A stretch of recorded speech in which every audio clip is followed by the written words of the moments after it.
क्या हुआ गणेश? क्या कर रहे हैं?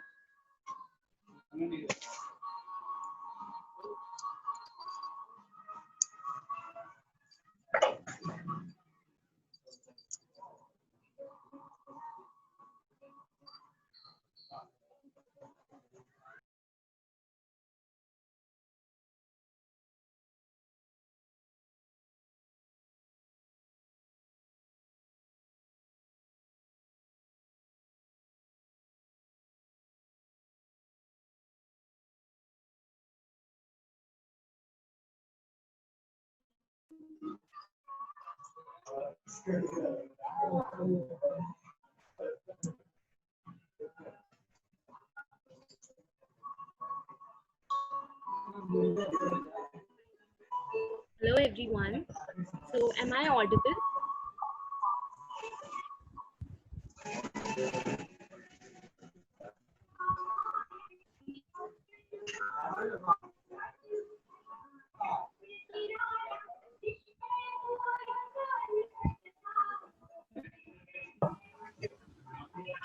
थोड़ा मिला है देखा नहीं।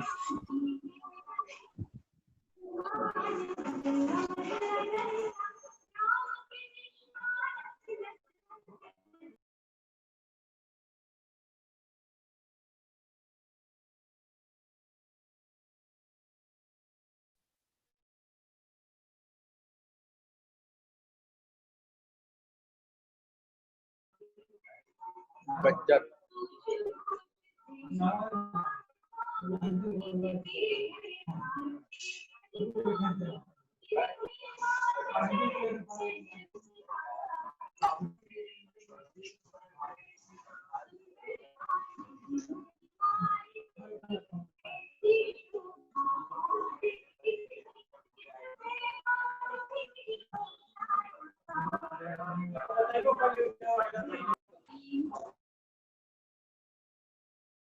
Mr. Sanjay Kumar, please off your mic.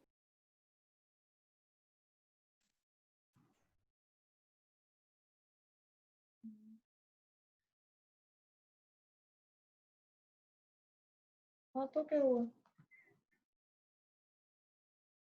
हाँ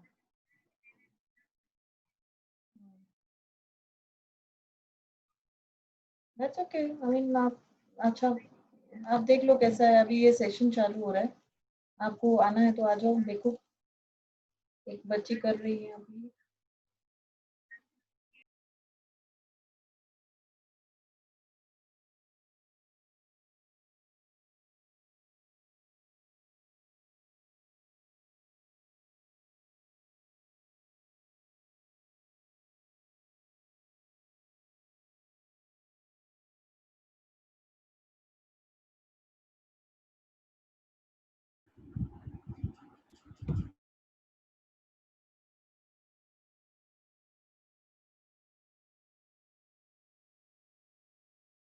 Good evening, Chandra. You're on mute. Good evening, ma'am. So we'll be Good starting evening. the presentation few more minutes. Let a few Yeah, more you people can wait. join, then we can. Okay.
Okay, so good evening to all the participants and heartiest welcome from Team Right to Rise.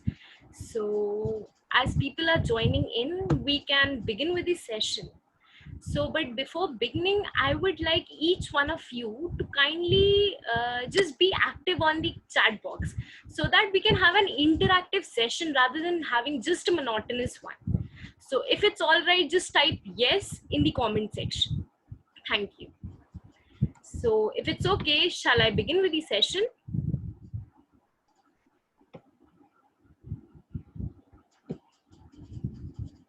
Okay.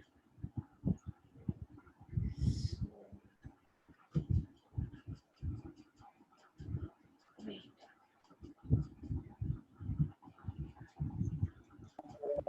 Okay, so Sakshi says yes, Kalpana says yes, many of them says yes. So we can begin with the session then. So the session says that sexual harassment of women at workplace. That is the Prevention, Prohibition and the Redressal Act, right? So what does that mean? We'll go to the next slide.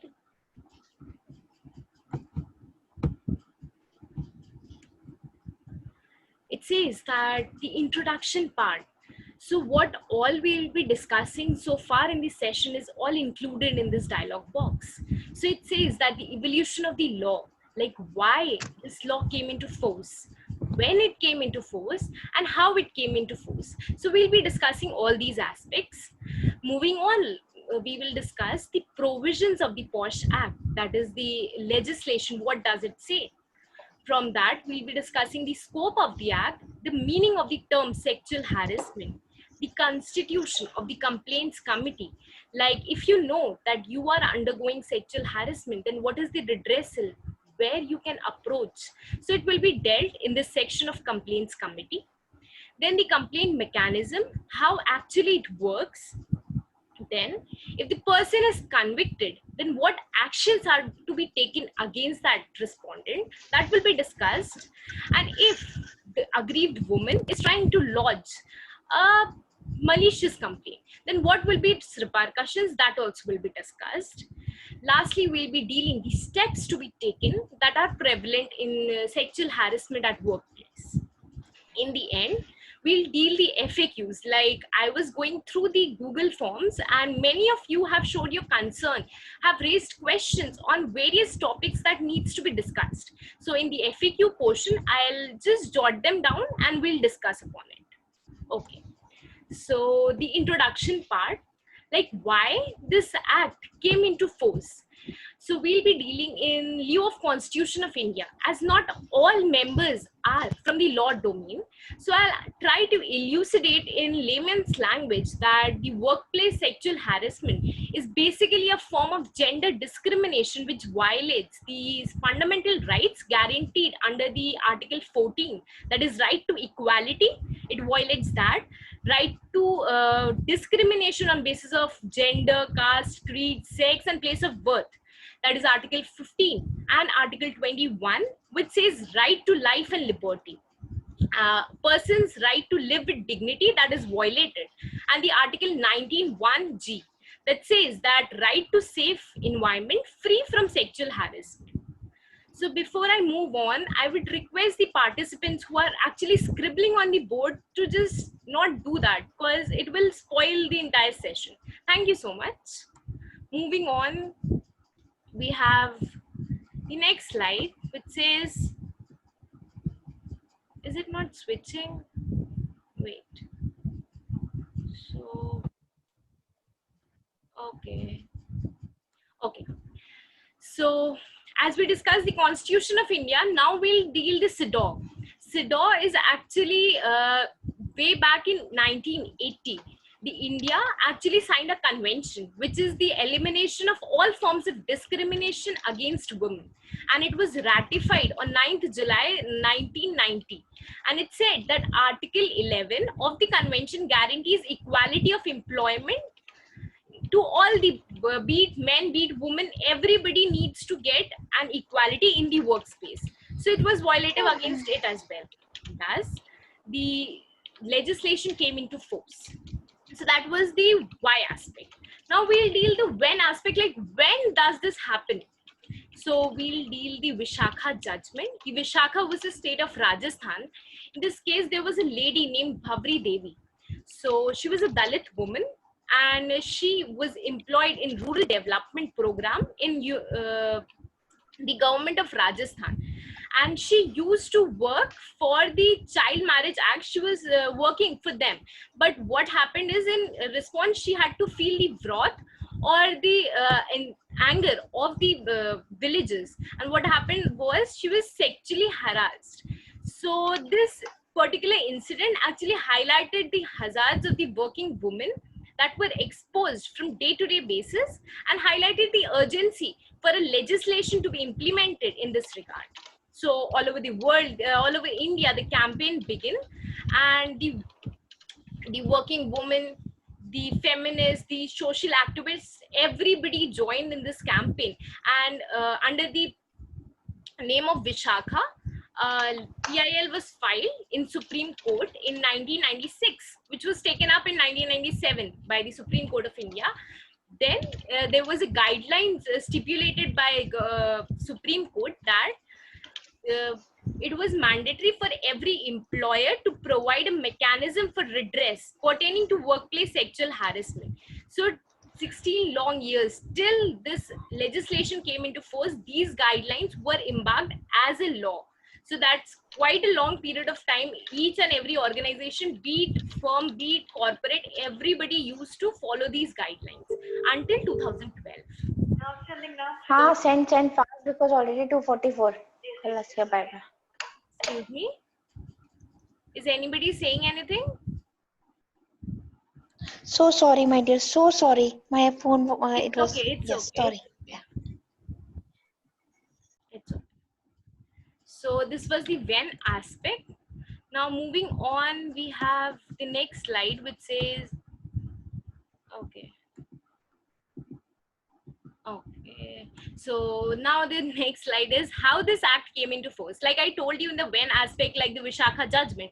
So it took 16 long years. So it was a procedure to be followed. Like you know how the procedure take place in courts. So in 2007, it was the drafting of the bill that took place. In 2010, the bill was introduced in Lok Sabha. Then in 2012, again, it was reintroduced. Why? By making some changes into the bill.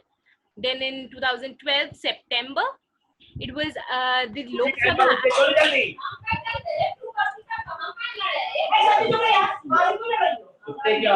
Please switch off your mic, participants.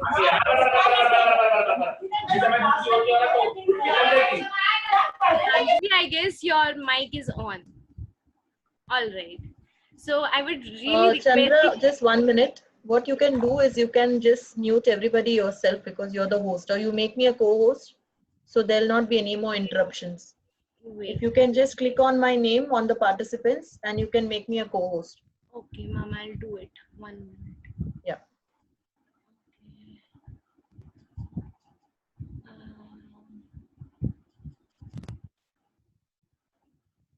I'm not getting it, how to do it. Go on to the participants in the chat. You can see participants below. Click on that. Yes, ma'am. On the participants, you can see the list of participants. Go to my name, more. If you click on the more. Okay, and then I'll make host. No. Co-host. Co-host. Do you have an option of co-host? No, I don't have an option. Okay, fine. Just continue. Just continue. Okay. So I can really request the participants that they can keep their mics off. If they have any questions, then they're free to switch on. But other than that, they can keep their mics off. Is that all right? Okay. So where I was it was 2013 that the Rajya Sabha, it was the bill was passed from the Lok Sabha to the Rajya Sabha, and then the Rajya Sabha made some amendments, and then it was finally in 2013 that the act came into force. So what we all need to know is the legislation, the Posh Act, that is the Prevention, Prohibition and Redressal Act, came into force on 9 December 2013. So that's it. Then we have the next slide which says 1 minute. There are people in the waiting room. 1 sec. Okay. So moving on.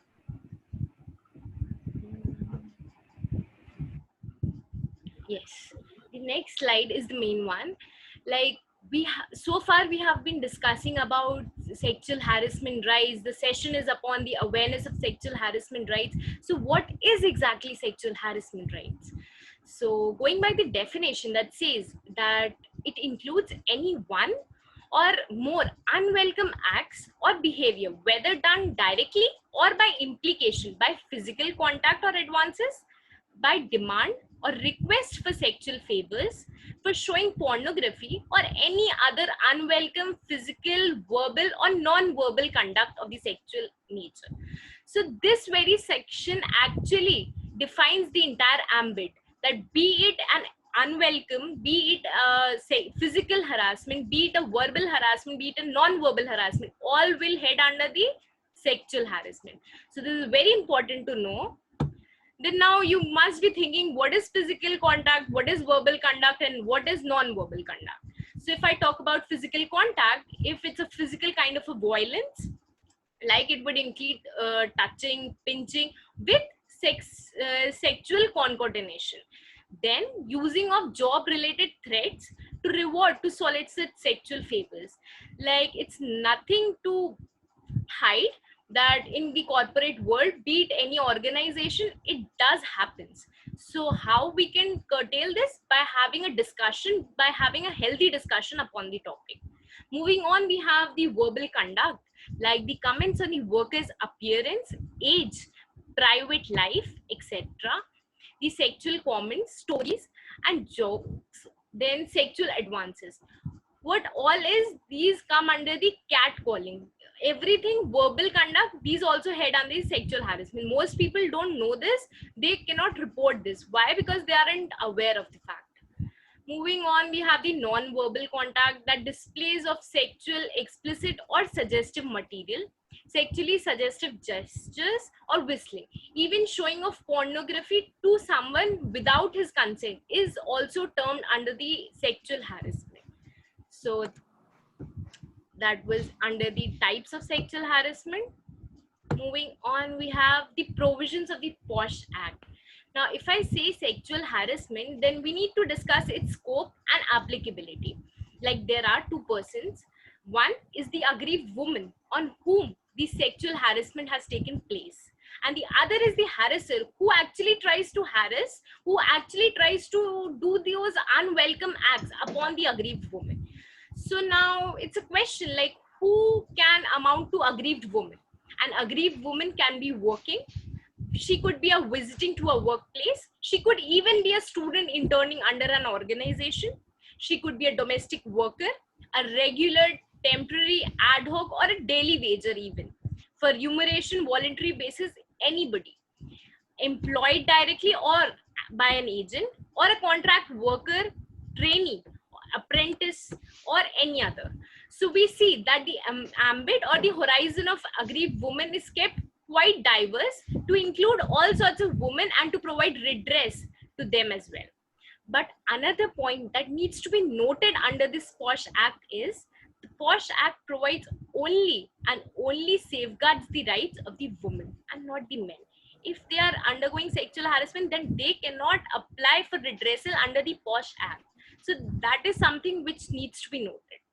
Moving on, like as a layman, as a people who is having no knowledge about sexual harassment, how can he interpret that he's undergoing sexual harassment?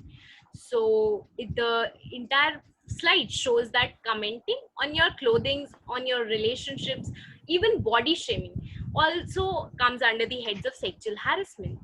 Then derogatory remarks, flinchy language is used, being stalked by someone or assaulted by someone comes under the head of sexual harassment. So you all can just read them, or if you want, I can even read all of them. So it actually includes all these segments, all the small bits and pieces of what comes under the sexual harassment, spreading rumors about the woman's personal sexual life, that everything comes under the head of sexual harassment. So that's something that one needs to be aware of, that so that he can complain about this. All right.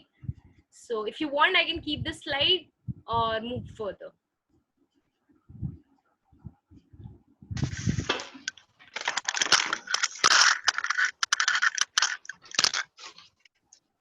Okay. So now I'm moving ahead. The next slide says that if you know that, yes, I have been sexually harassed, now what? Whom to approach? How to come out of that dilemmatic situation? So in the Posh Act, the requirement is already been addressed, and there is a grievance redressal forum being registered under every organization. So there are basically two types of complaint committee. Either it's an internal complaints committee or a local complaints committee. Now, what does these two mean? So we'll understand that in the next slide. So it says that ICC and the LCC, Internal Complaint Committee and the LCC. So Internal Complaint Committee under the Posh is an organization, is basically a department in the company where there are more than 10 employees, and it is mandatory to have that segment in them where there is headed by a presiding officer who needs to be a woman of any senior level, and then there should be at least 2 members of women from any social work or any legal language, then 1 member from any NGO, and at least half of the members should be women. Why this is made? So that the women can actually open up and actually seek their grievances in front of the forum. So that was ICC. Now talking about LCC, that is the Local Complaints Committee. It is a woman, if the woman is sexually harassed and she's working in a firm where they don't have an ICC, that is the Internal Complaint Committee, so they can approach collectively in the district level, that is the LCC. So there we have a chairman who obviously needs to be a woman, and then we need to have one member from the district of the aggrieved woman. Hold on, the slide went off. So I was saying was there need to be 5 members in the previous slide. In the LCC part, that is the chairman, the 2 members, 1 member. So in total 5 members should be there, and most of them should be women, and they should hold any dignitary position in their company or in their workspace. Now, whether it is necessary to have an ICC in a company, so according to the regulations mentioned in the Posh Act, it says that if a company has more than 10 members, then it is mandatory to have an ICC. If the company is not following the guidelines, then the Posh invites them for a fine of rupees 50,000 for the first time, and for repeated failure for more serious consequences, even the cancellation of the license of the company can also be done. So it's quite serious to have ICC. Then the complaint mechanism. Now, so far we have dealt with sexual harassment, the complaint, the 2 committees. Now, you must be thinking how the complaint mechanism works, as all the procedures of the legislation are too tedious, right? But this is actually a speedy justice. How it's a speedy justice, we'll tell you. First of all, you need to report the incident, and that should be the written form. Like, it should be in the written form. But before that, if you feel that you are sexually harassed, then what you can do is the informal mechanism, that is the reconciliation. With the concept of the aggrieved woman, they can have a mediation process before lodging a complaint against the harasser. If the woman does not agree, then she can obviously find a report. Then they can complain to the ICC, and the ICC will then notify the respondent within 7 days that they have been acquitted of this offense. So are they supposed to say anything in their regard? And if they want to say something, so they need to get their response within 10 days. So if they don't respond, then the inquiry is set up, and it will take along 90 days. And then in lieu of the inquiry, like what are the findings or what are the recommendations, the settlement or the punishment takes place. So the entire course of events takes place around in 3 months. But in the other way around, if the person responds, or if he says that, yes, I have committed, then the settlement or the punishment or these guidelines have to be taken place, and this action needs to be taken in 60 days. So we see that these are quite speedy trials. So a aggrieved woman cannot feel like I will get justice or not. If I get, it will take a too long time. So I should not report it. But this is not the case under the Posh Act. It gives the guidelines, it mandates it to just get everything done within 3 months. So it's a very important and a salient feature of the Posh Act. Moving on, we have the punishments. Like if I said that the harasser is found convicted, now what punishments will he be getting? So one punishment is according to the prescriptions of the whatever is prescribed under the service rules of the organizations, so they'll get punishment according to them. But in case there is no service rule or no service book in the organization, then disciplinary actions will be taken, including a written apology to be taken, a warning, a reprimand, a censure, or even termination of the respondent, depending upon the gravity of the offense committed. Now, the Posh Act also vindicates the payment of compensation to the aggrieved woman. Like the aggrieved woman has the opportunity to get compensation from the harasser for all her mental, psychological, and physical losses. Other than that, the interim reliefs are also given to the aggrieved in due course of the investigation. Like if she feels that she is not safe working in that workspace, then either there could be a transfer of the aggrieved woman or the respondent to any other workplace, and even she could be granted leave up to 3 months that will be fully paid.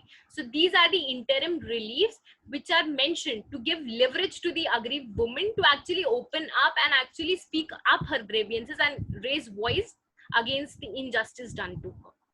So this was the punishment portion. Before I begin, many chats are being shown, but I cannot open them because the slide will go off. So if you want to say something, you can just speak out. All right. So the repercussions I was talking about, that the aggrieved woman, if she lodges a false complaint, then what happens? If the harasser is acquitted, but he is not actually, he has actually not done something wrong, then what are the repercussions on the aggrieved woman? So she will get a punishment under the service rules of the organization, same as heinous as the were given to the harasser. Then in absence of it, disciplinary action similar to what was taken upon the harasser, even if the organization wants, or if the harasser, if the person complainant, the other part wants to lodge a file against the woman for making derogatory remarks upon her, then also they can lodge a file a complaint against her. So it is serious. So one should not actually indulge into these malicious practices of lodging or filing false complaints. Now we have discussed about sexual harassment, what are the punishments, everything. Now you must realize that what is the constraint of sexual harassment, what does not come under the sexual harassment. Many a times it happens at workplaces, people do file complaint, the entire organization is backstabbed, everything happens, and in the end what happens is the aggrieved woman who feels that she was aggrieved but she was not. Why? Because she had a misconception in her mind that if she's being overloaded with work, if she's having a reprimand in the relation of works or deadline, if her boss is yelling at her, so she is undergoing sexual harassment. No, it is not a sexual harassment. Let me clear this to all of you. It is not a sexual harassment. Sexual harassment is only and only when the person, the aggrieved woman, is undergoing something, verbal contact, anything with sexual coordination. That word should be done. That intention, that is, in law we say malicious intent should be there. If the person, the harasser, has no malicious intent to it, then it cannot amount to sexual harassment. You get my point?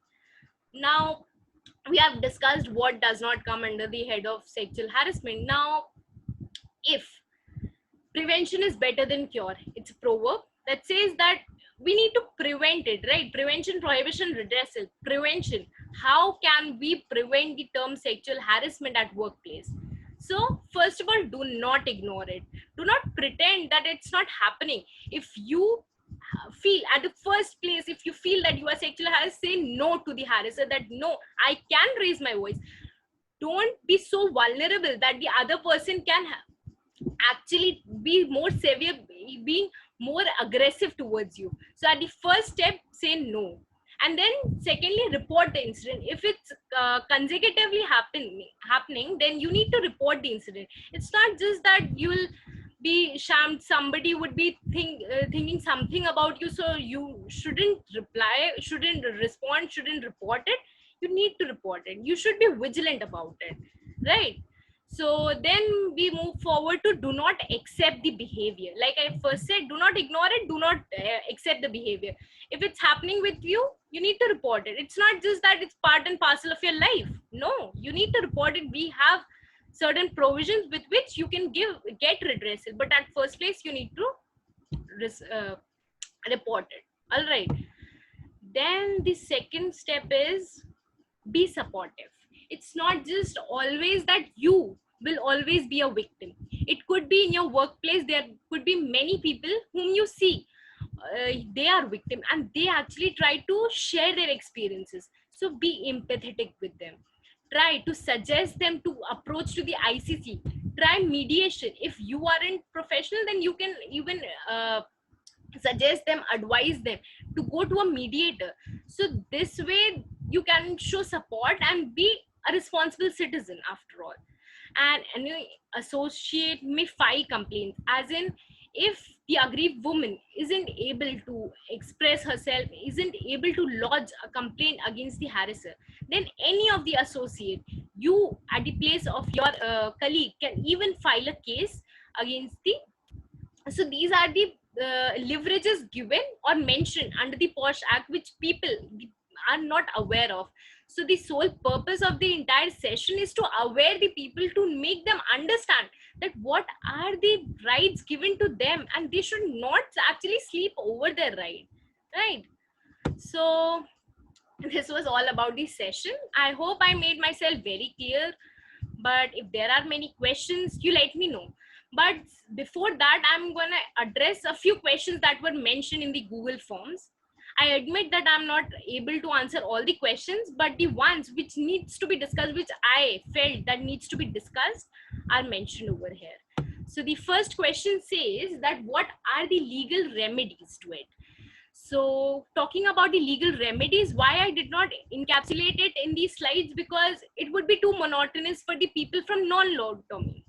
But if you insist, then under the IPC, we have provisions like of punishment under the section 354A, which gives that if sexual harassment has taken place according to the definition given in section 2A of which we have already discussed, it says punishment of 3 years in prison as well as a fine. So secondly, if the woman is forced to undress, then a punishment of 3 years to 7 years in prison with the fine. Then it says section 354 subclause C, that watching or capturing images of women without her consent, that is voyeurism, then in first conviction it could be 1 to 2 years of prison and a fine, and if more than one conviction, then 3 to 7 years in the prison and fine. And section 354D says that if you are stalking a woman, then the conviction could be of 3 years in prison and a fine, and more than one conviction, it could be 5 years in prison and a fine. So all these legal remedies, what I want to tell you is the law is vigilant. You need to be vigilant. You need to speak up for your rights. If it happens, then definitely you can wait, there's something there. Hold on. Okay. So moving on, the next question we have, is mediation possible in case of sexual harassment at workplace? So this question was very interesting. Like, can we have a mediation? So I already discussed it, but then too, if with the consent of the aggrieved woman, mediation is allowed, but there should be no monetary settlement. And once the mediation is done, then there would be no future inquiry upon that act. So the aggrieved woman needs to be very, very, very clear that yes, I want a mediation, I don't want a mediation. So yes, mediation is possible. The next question says workplace and its ambit. Like the question basically says, I'll tell you, like in the Posh